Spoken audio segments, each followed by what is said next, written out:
সবাইকে নমস্কার জানিয়ে এবং জয় গোপাল বলে আমি আজকে একটা রান্নার ভিডিও নিয়ে হাজির হয়েছি। দেখুন আজকে আমি রান্না করতে চলেছি পনির পাসিন্দা। যাই হোক, দেখুন প্রথমে জোগাড় করে নিয়েছি ফোড়নে দেওয়ার জন্য গোটা শুকনো লঙ্কা, মেথি, তারপরে আপনার গোটা গরম মশলা, আর তার পাশেই হলো কিউব করে কেটে নিয়েছি পনিরগুলো।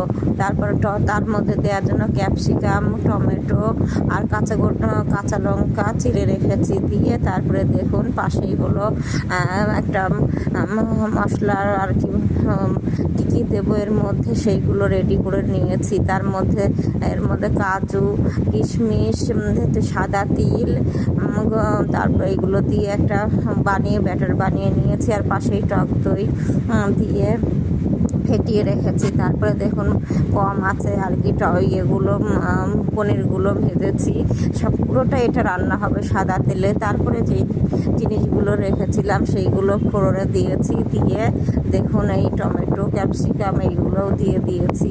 দিয়ে এইগুলোকে হাফ ভাজা হলে তার মধ্যে ওই ব্যাটারটা দিয়ে দিচ্ছি। কাজু, কিশমিশ, সাদা তিল, এই যেইগুলো বানিয়ে রেখেছিলাম মিক্সিতে সেইগুলো দিলাম। দিয়ে টক দই যে ফেটিয়ে রেখেছিলাম সেটাও দিয়েছি। আর পাশেই গরম জল ফুটিয়ে রেখেছিলাম সেটাও পরিমাণ মতো দিয়ে দিলাম। দিয়ে এইবারে ভেজে রেখেছিলাম যে পনিরগুলো হালকা সেইগুলোও দিয়ে দিচ্ছি। দিয়ে তারপরে এর মধ্যে